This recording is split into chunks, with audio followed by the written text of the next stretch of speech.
আসসালামু আলাইকুম ওরহমতুল্লাহ। 10 মিনিট মাদ্রাসায় আপনাকে স্বাগতম।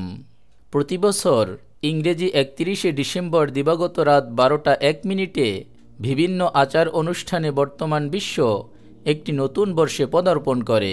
এ অনুষ্ঠানগুলোকে ইসলাম সমর্থিত? আল্লাহ তাআলা বলেন, তোমরা জাহান্নামের আগুন থেকে বেঁচে থাকো, যা কাফেরদের জন্য প্রস্তুত করে রাখা হয়েছে। সূরা আলে ইমরান আয়াত নম্বর 131। 31st নাইট উদযাপন বর্জন সম্পর্কে ইসলামের দৃষ্টিভঙ্গি জানাতেই আমাদের এ ক্ষুদ্র প্রয়াস। প্রাচীন পারস্যের পরাক্রমশালী সম্রাট জামশিদ খ্রিস্টপূর্ব 800 সালে নববর্ষ প্রবর্তন করেন। পরবর্তীতে বেবিলনের সম্রাট জুলিয়াস সিজার খ্রিস্টপূর্ব 46 সালে ইংরেজি নববর্ষ প্রচলন করেন। প্রথম দিকে নববর্ষ বিভিন্ন তারিখে পালন করা হতো। পরবর্তীতে 1582 সালে গ্রেগরিয়ান ক্যালেন্ডার প্রবর্তনের পর 1 জানুয়ারিতে নববর্ষের দিন হিসেবে নির্দিষ্ট করা হয়। বাংলাদেশে 31st নাইটের ব্যাপক প্রচলন ঘটে 2000 সালের 31শে ডিসেম্বর মধ্যরাতের মিলেনিয়াম বা সহস্রাব্দ পালনের মধ্য দিয়ে। 31st নাইটের কাজগুলো কি ইসলাম সমর্থন করে? যথা অশ্লীলতা ও বেহায়াপনা। এ রাত্রিকে কেন্দ্র করে চলে অশালীন ও বেহায়াপনার মহোৎসব। যুবতীরা আটোসাটো, অশালীন ও অর্ধনগ্ন পোশাক পরিধান করে অবাধে চলাফেরা করে। অথচ এ প্রসঙ্গে নবী করিম সাল্লাল্লাহু আলাইহি ওয়াসাল্লাম বলেন, ওইসব নারী যারা হবে পোশাক পরিহিতা কিন্তু প্রায় নগ্ন, যারা পরপুরুষকে আকৃষ্ট করবে এবং নিজেরাও আকৃষ্ট হবে, তাদের মাথা বক্র উঁচু কাঁধ বিশিষ্ট উটের ন্যায়, তারা জান্নাতে প্রবেশ করতে পারবে না, এমনকি জান্নাতের সুগন্ধিও পাবে না। সহিহ মুসলিম হাদিস নম্বর 2128। শিরিকযুক্ত স্লোগান। মুসলিমদের অনেকেই বর্ষবরণ করতে গিয়ে শিরিকের মধ্যে লিপ্ত হয়ে ঈমান হারা হচ্ছে। আর তাদের স্লোগান হচ্ছে, মুছে যাক গ্লানি গুছে যাক জরা, অগ্নি স্নানে সূচি হোক ধরা। উক্ত স্লোগানে অগ্নি পূজকদের আগুন দ্বারা পবিত্র হওয়ার ভ্রান্ত বিশ্বাস সুস্পষ্টভাবে প্রমাণিত হচ্ছে।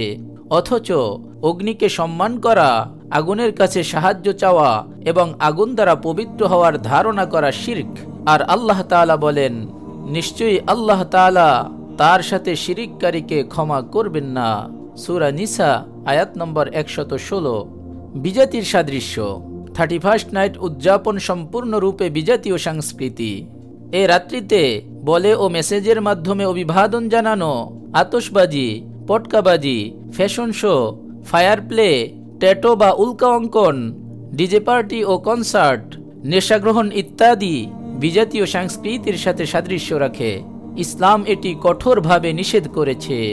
রাসূলুল্লাহ সাল্লাল্লাহু আলাইহি ওয়াসাল্লাম বলেছেন, যে ব্যক্তি কোনো সম্প্রদায়ের সাদৃশ্য অবলম্বন করল সে তাদেরই অন্তর্ভুক্ত।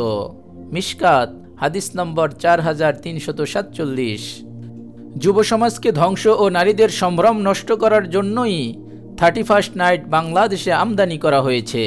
2000 সালে গুলশানে 31st নাইট উদযাপনকারী এক তরুণীকে কিছু মাতাল যুবক শ্লীলতাহানি করে ও তার শরীরের বেশিরভাগ কাপড় ছিঁড়ে ফেলে। 2001 সালের শাওন আখতার বাঁধনের ক্ষতবিক্ষত দেহ কে না দেখেছেন? আরও কত বাঁধনের এরকম হয়েছে কে জানে। এ থেকে স্পষ্ট বোঝা যায় 31st নাইট একটি যৌন উৎসব, যা মানব সমাজের জন্য অসম্মানজনক। আল্লাহ তাআলা বলেন, আর তোমরা জেনার নিকটবর্তী হয়ো না। সূরা বনী ইসরাইল আয়াত নম্বর 32। মহান আল্লাহ আরও বলেন, আল্লাহ যাবতীয় অশ্লীল অন্যায় কাজ হারাম করেছেন। সূরা আল আরাফ আয়াত নম্বর 32। পরিশেষে সকলকে উদাত্ত আহ্বান জানাচ্ছি যে জেনা, মদপান ও অমুসলিমদেরকে বন্ধু হিসেবে গ্রহণের এই নিকৃষ্ট সংস্কৃতিকে চিরদিনের জন্য বাংলাদেশ থেকে বিলীন করতে আমরা সচেষ্ট হই। এ লক্ষ্যে সকল মুসলিমকে সীসাডালা প্রাচীরের মতো প্রতিরোধ দেয়াল সৃষ্টি করতে সর্বাত্মক প্রচেষ্টা অব্যাহত রাখা ও অন্যদেরকে এই বিষয়ে সচেতন করার মাধ্যমে জান্নাত লাভ করার জন্য আল্লাহ তৌফিক দান করুন। আমিন। আপনি যদি এরকম ভিডিও আরও পেতে চান তাহলে আমাদের এই চ্যানেলটি সাবস্ক্রাইব করে পাশে রাখা বেল আইকনটি অন করে দিন। আপনার প্রতি শুভ কামনা রেখে আজকের মতো বিদায় নিচ্ছি। আসসালামু আলাইকুম ওয়া রাহমাতুল্লাহ। জাযাকাল্লাহ। جزاك الله